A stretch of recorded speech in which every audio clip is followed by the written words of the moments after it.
Donc là, on rentre effectivement dans un programme différent puisque on est sur du programme collaboratif. Donc moi je m'appelle Nasser Bouvena, je travaille au siège de l'INSERM et donc je suis membre du PCN, du Point de Contact National Santé FET, donc qui est le diminutif de technologies futures et émergentes.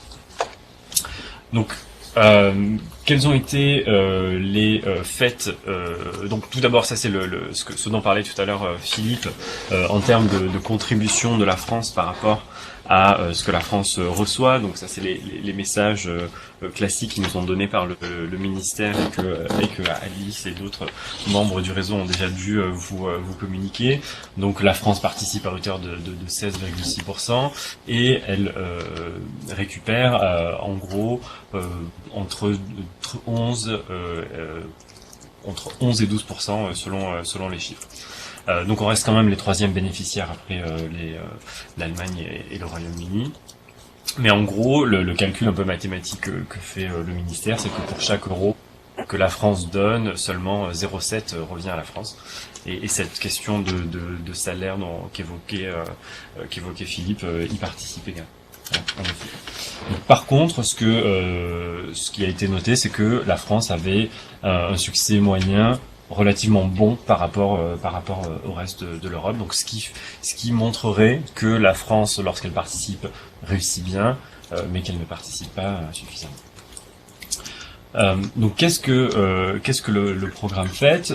Donc c'est un programme qui a été initié il y a 24 ans, donc au cours du cinquième programme cadre, qui est entièrement géré par ce qu'on appelle la DG Connect, qui est la direction à la Commission européenne qui en fait gère tout l'aspect technologie de l'information et de la communication.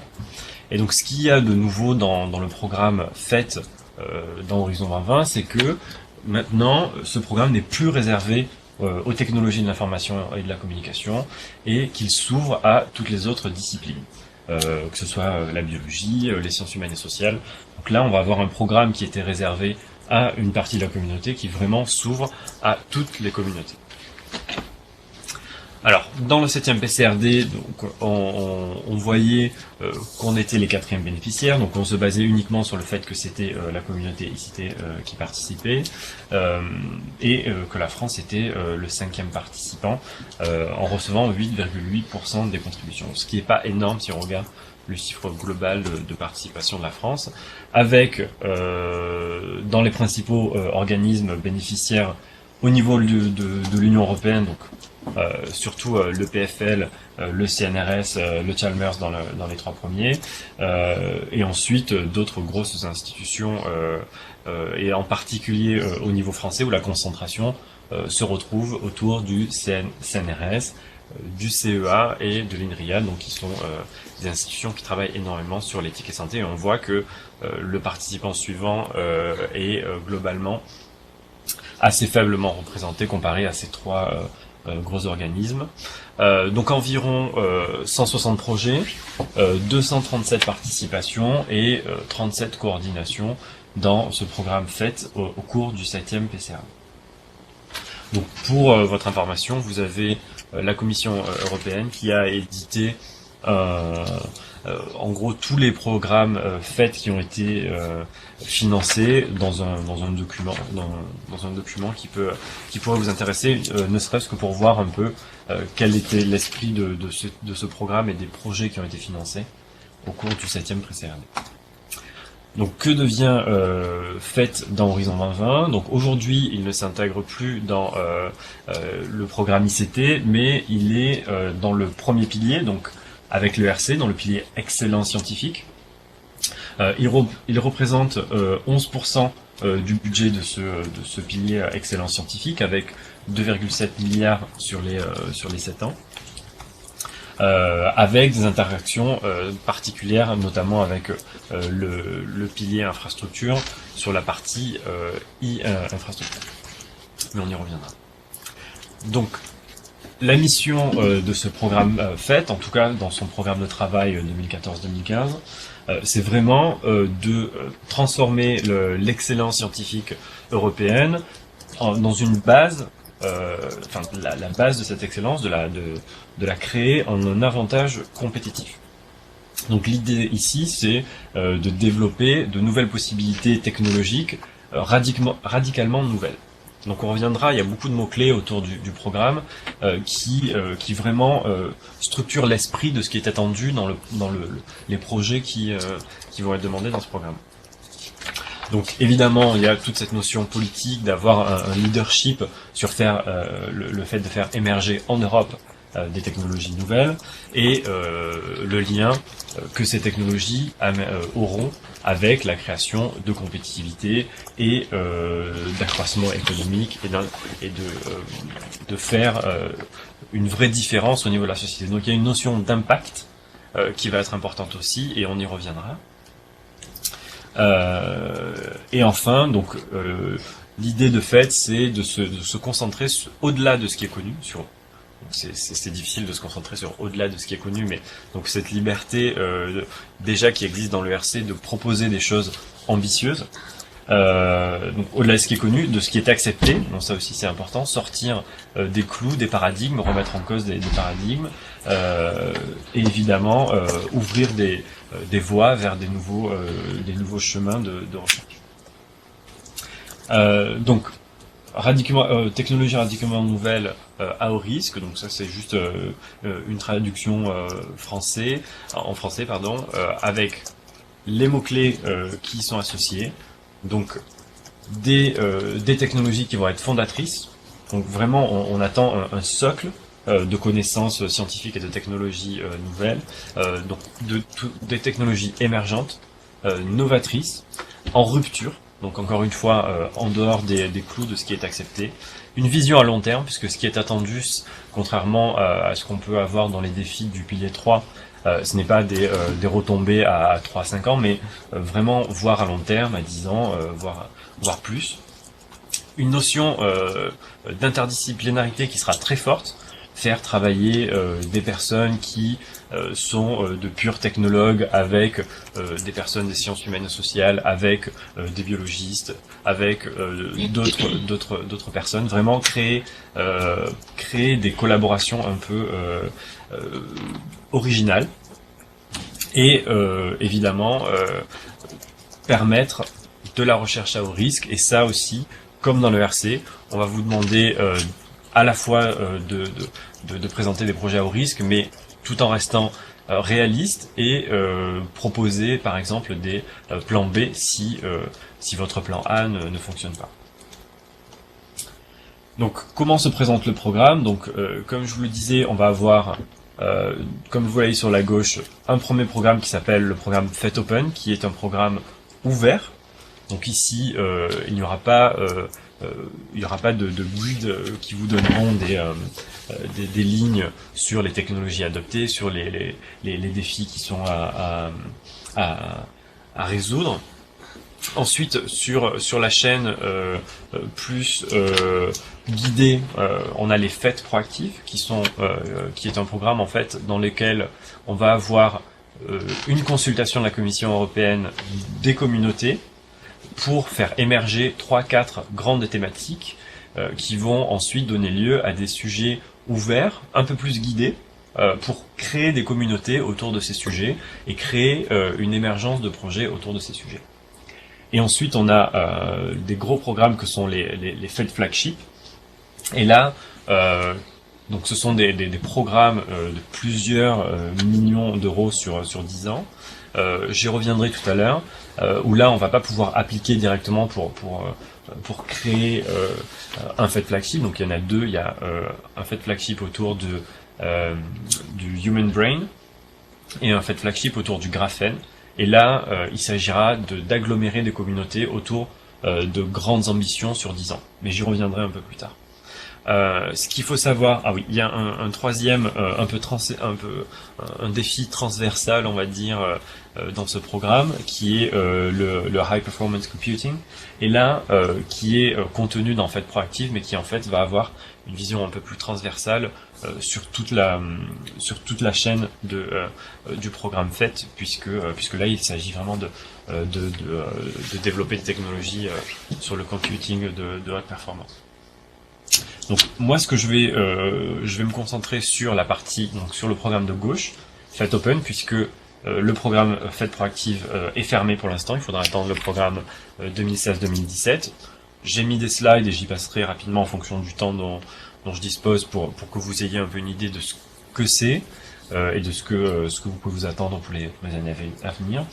Et sur le Fête Flagship, je ne vais pas non plus présenter tous les Fêtes Flagship.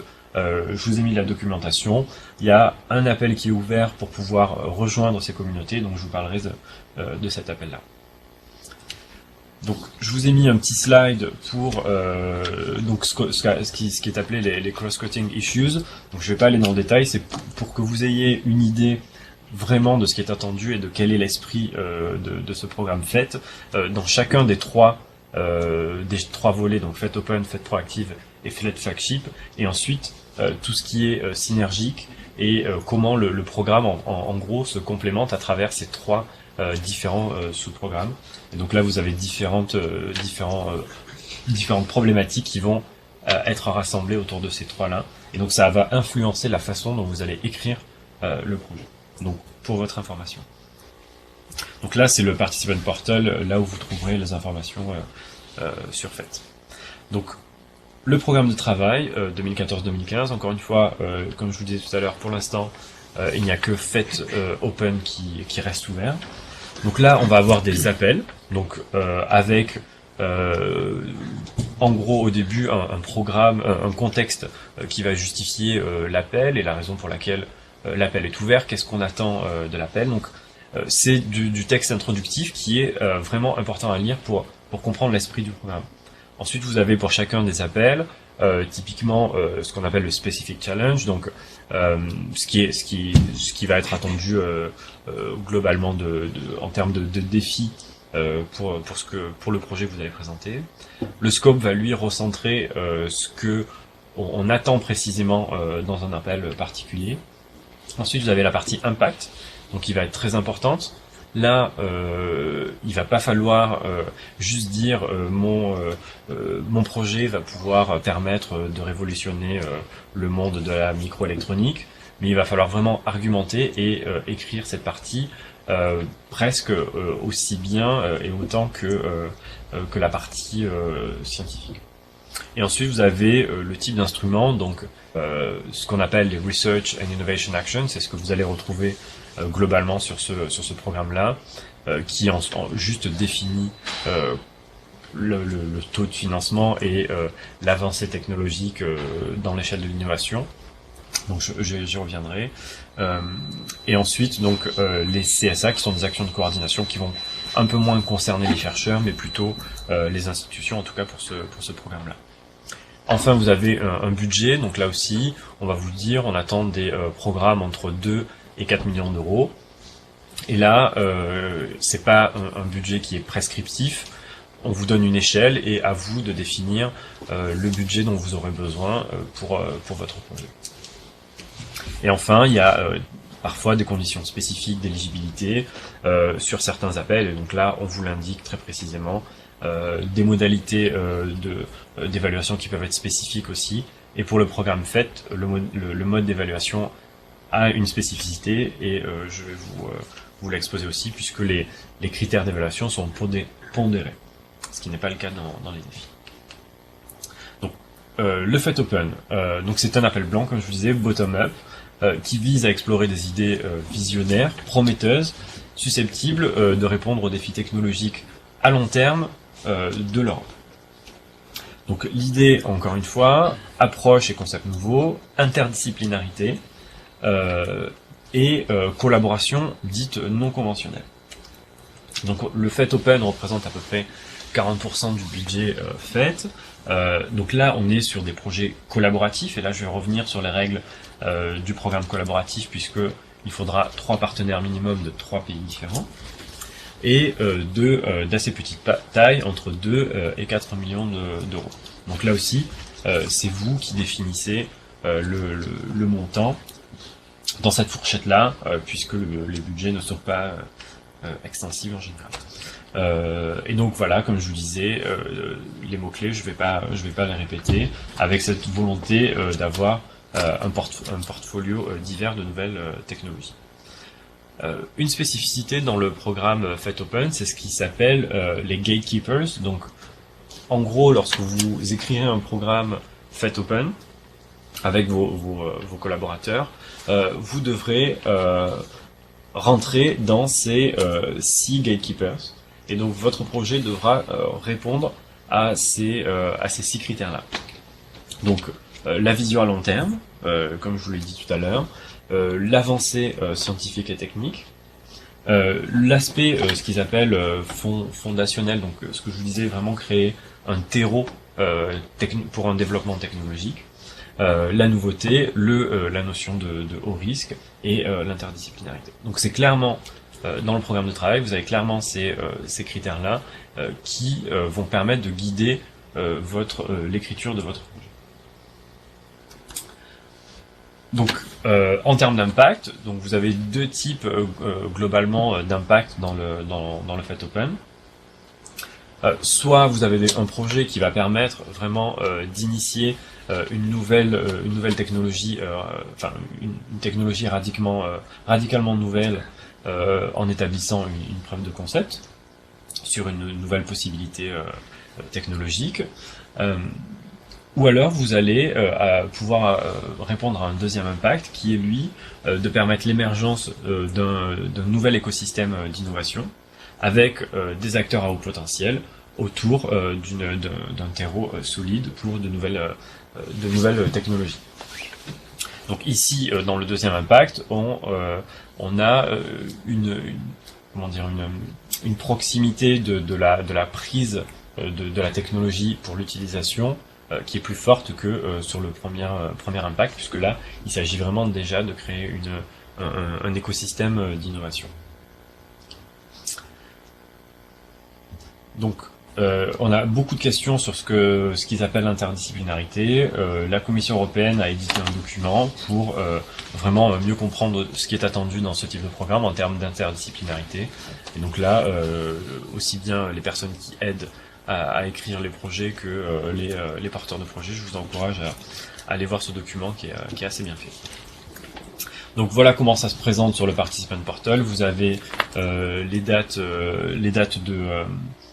deadlines et le budget global qui va être alloué et globalement tous les documents. Donc ça aussi, vous allez être aidé par vos institutions pour ça. Et enfin, donc un premier programme, une première deadline a déjà eu lieu fin septembre. Il reste 2 deadlines pour Fait Open. Une le 31 mars 2015 avec un budget global autour de 38,5 millions d'euros et une deadline le 29 septembre 2015 pareil avec environ 38,5 millions d'euros. Alors c'est pas la même version, excusez-moi.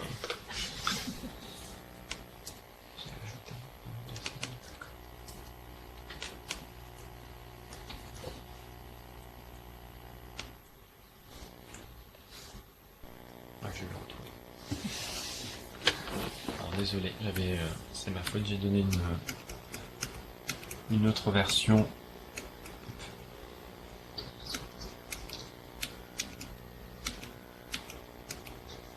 Voilà. Donc,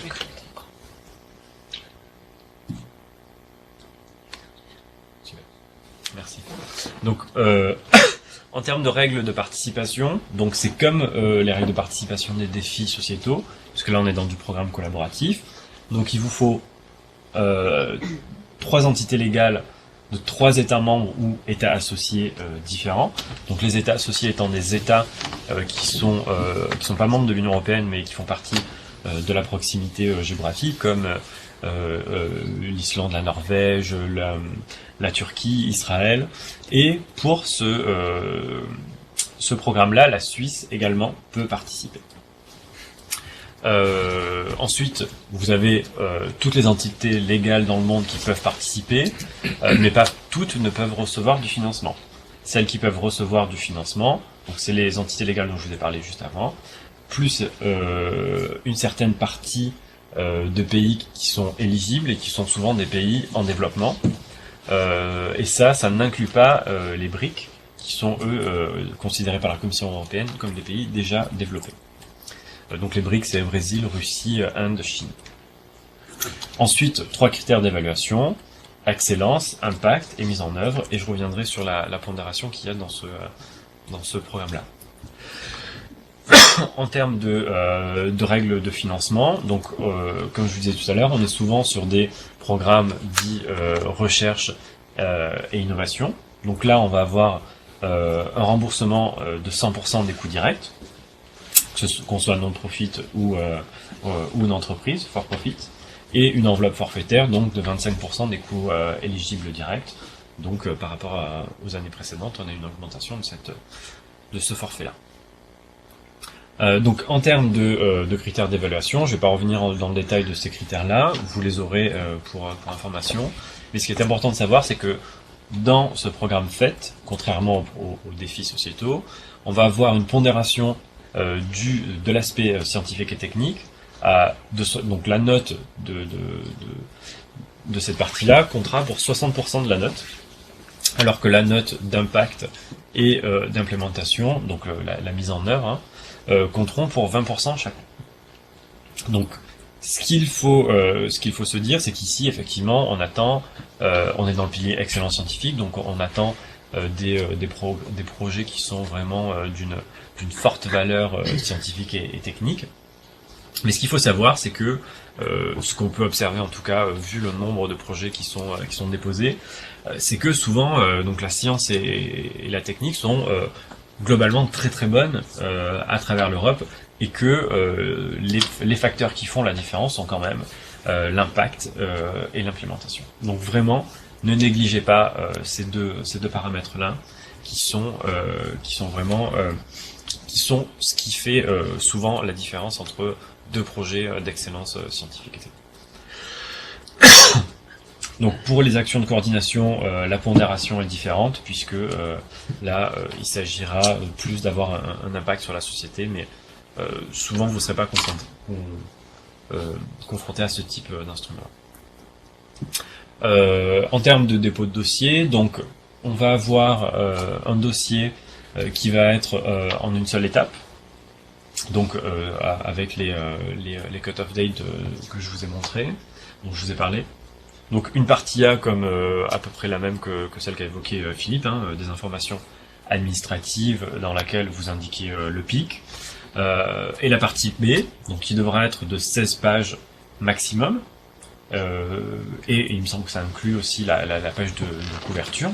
Donc vraiment là on va vous demander d'être très concis et de mettre dans la section 1 l'excellence scientifique et technique, dans la 2 l'impact et dans la 3 la mise en œuvre sur ces 16 pages. Donc ensuite vous aurez des tas d'informations complémentaires qui seront demandées, mais ça donc Philippe en a parlé, et lorsque vous serez aidé par les personnes de vos institutions, ils pourront vous guider sur cette partie-là. Donc au niveau de l'évaluation, donc vous envoyez votre proposition, vous mettez sur le participant portal, toujours le même. 4 évaluations individuelles qui donnent lieu à des rapports d'évaluation.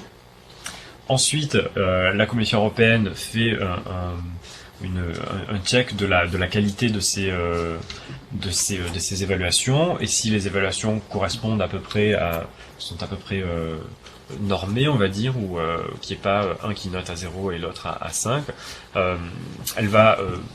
la Commission va merger toutes ces évaluations et donc fournir ce qu'on appelle l'Evaluation Report, le SR, qui sera en gros le rapport d'évaluation globale issu de ces 4 évaluations différentes, et les notes seront également moyennées et pondérées par les pourcentages dont je vous ai parlé tout à l'heure. Et enfin, donc les propositions seront classées, et en fonction du classement, plutôt en fonction du budget disponible, donc les premières propositions seront invitées à négocier, sachant que contrairement à l'ERC, les deadlines sont très strictes. Donc cette évaluation-là dure à peu près 5 mois. Et ensuite, on va avoir 3 mois de ce qu'on appelle négociations, mais qui ne sont plus des négociations, qui sont une phase de contractualisation. Donc encore une fois, quand je vous disais que la partie implémentation était aussi importante, donc si vous montrez que vous êtes prêt à commencer le projet après ces 3 mois, ça sera un facteur avantageux pour vous. Donc ça, je vous l'ai montré tout à l'heure, du coup, puisqu'il n'y avait pas, j'avais pas la bonne version, et donc les deadlines aussi.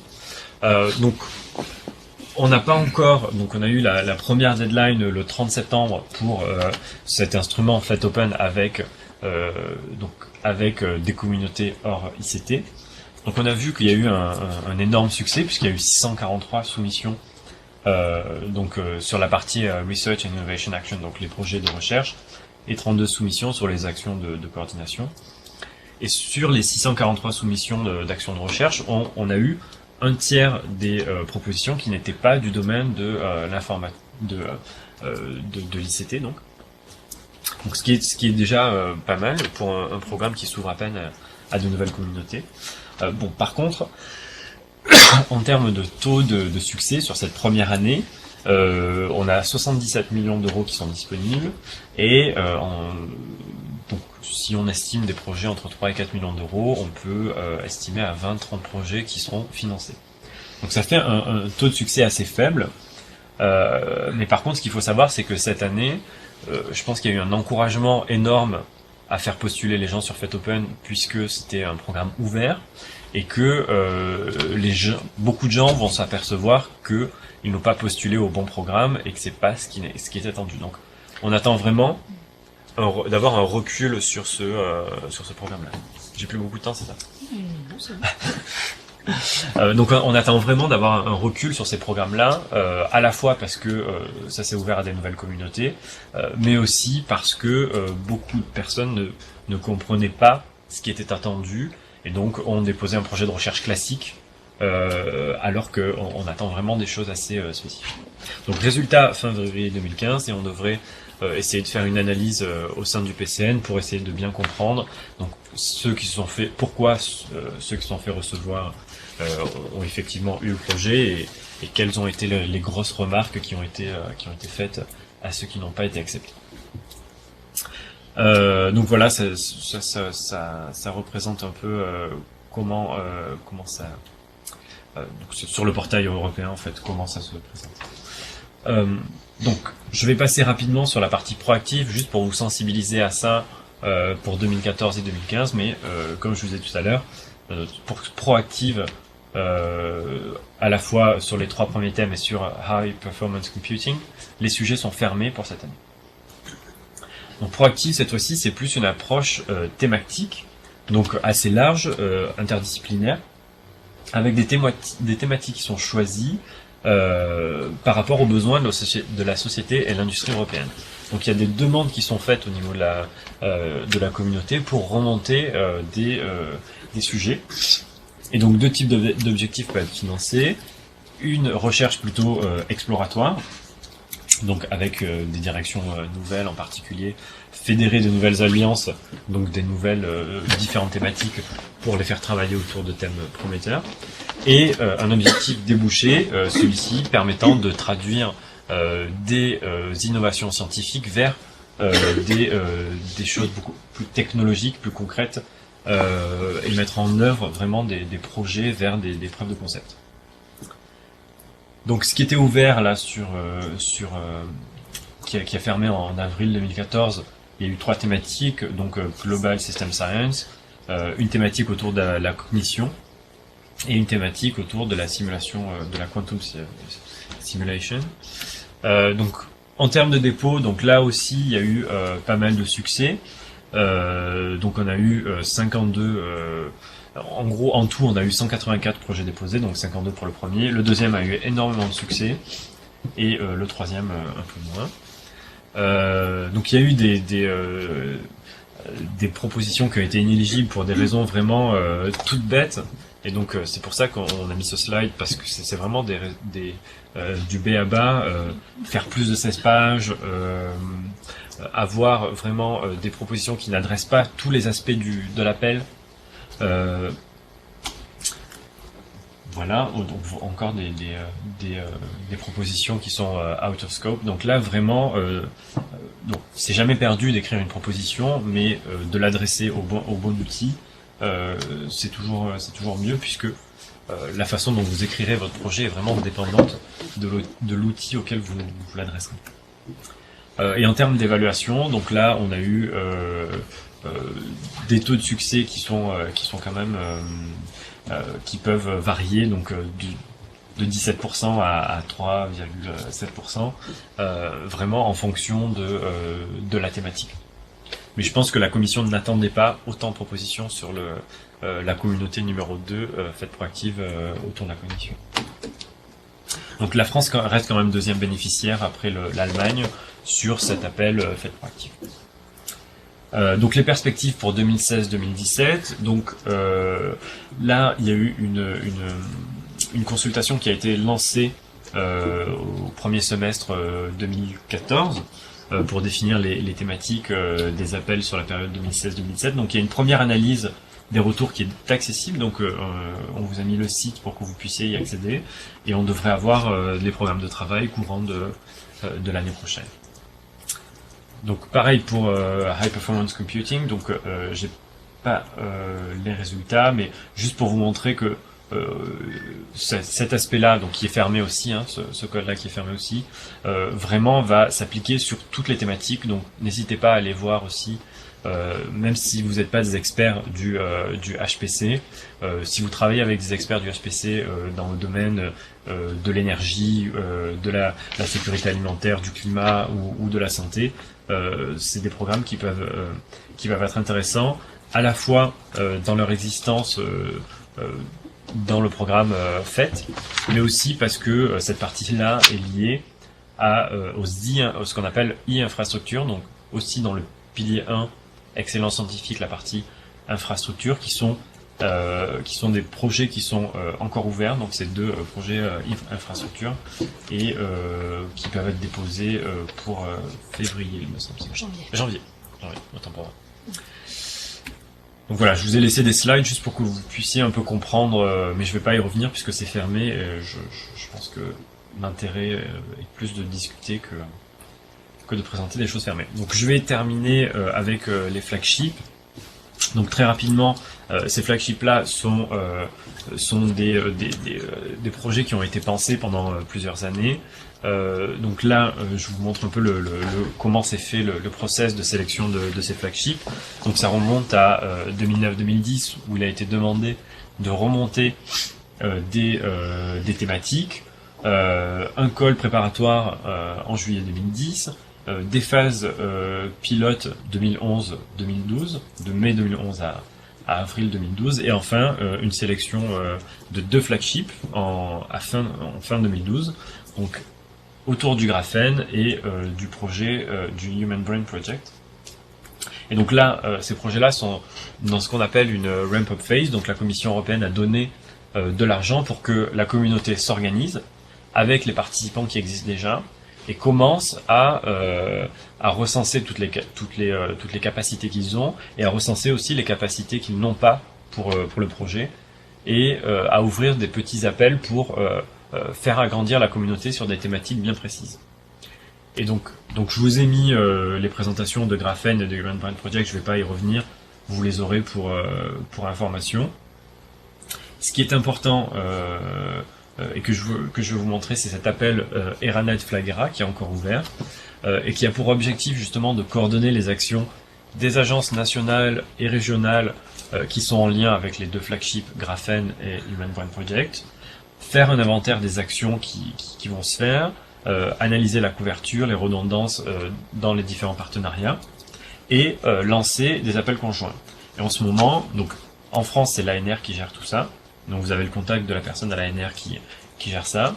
Et en ce moment, il y a un call qui est ouvert, donc sur 2 topics, Graphene et Related to the Materials, et sur Human Brain Project. Donc dans l'appel à projet de l'ANR, vous verrez clairement les sujets qui sont ouverts, et en fait les sujets qui sont ouverts, comme je vous disais tout à l'heure, correspondent à ce qui manque au projet actuel.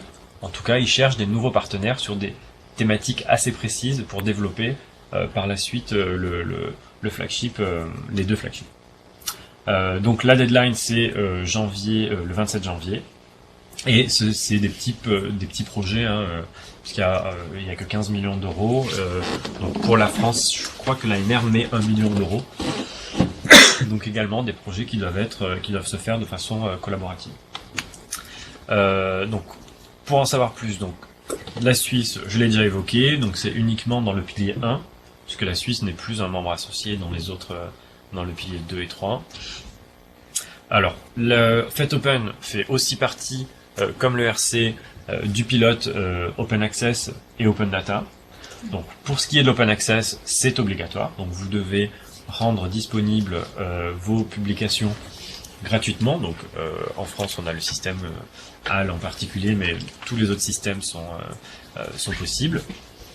Et ensuite, il y a FET qui fait partie de ce qu'on appelle l'Open Data Pilot. Et donc là, vous pouvez choisir de mettre en open access vos data. Et donc si vous décidez de faire ça, tout d'abord vous devez avoir ce qu'ils appellent un data management plan. Donc je vous ai mis la définition de ce qui était attendu. Et ce qu'il faut surtout savoir aussi, c'est que vous pouvez en sortir si à un moment du projet vous décidez que c'était pas la bonne solution. Donc là, l'idée c'est d'avoir ce pilote sur quelques programmes et de mettre à disposition à toute la communauté les données qui sont issues de la recherche financée par la Commission européenne. Donc vous avez quelques guidelines qui peuvent être vraiment utiles sur donc ce qui est attendu pour l'open access, puisque ça c'est obligatoire. Ce qui est attendu sur la partie pilote volontaire, donc notamment des guidelines sur le data management. Donc ça peut être vraiment intéressant à lire pour mettre en œuvre tout ça. Donc les liens utiles, hein, le site d'Horizon 20, le Participant Portal, le programme de travail, un contact à la Commission européenne sur des questions très précises, et le compte Twitter aussi à suivre. L'interdisciplinarité, je vous l'ai montré, les témoignages d'évaluateurs, donc ça c'est, j'aurais dû l'enlever, mais c'est déjà passé. Par contre, il y a les présentations, les présentations sont encore disponibles, donc ça peut être intéressant aussi d'aller voir cet ICT Proposed Day, et donc je pense qu'il y a aussi du partenariat qui est possible avec cet outil-là. Et les témoignages des évaluateurs de FET qui sont apparus, qui ont témoigné lors d'une session nationale à Paris l'année dernière. Donc enfin le PCN Technologie Future Émergente, donc qui est coordonné par Martine Garnierizet qui est à l'ANR et qui a des membres d'à peu près toutes les institutions, universités, CNRS, CEA, INSERM. On a une adresse générique à laquelle vous pouvez nous poser vos questions, et un site internet aussi sur lequel vous pouvez suivre tout d'abord toutes les infos que l'on met, vous abonner à la lettre d'information, aux newsletters et à notre mailing list qu'on utilise pour faire de la diffusion globale. Et voilà, je vous remercie pour votre attention.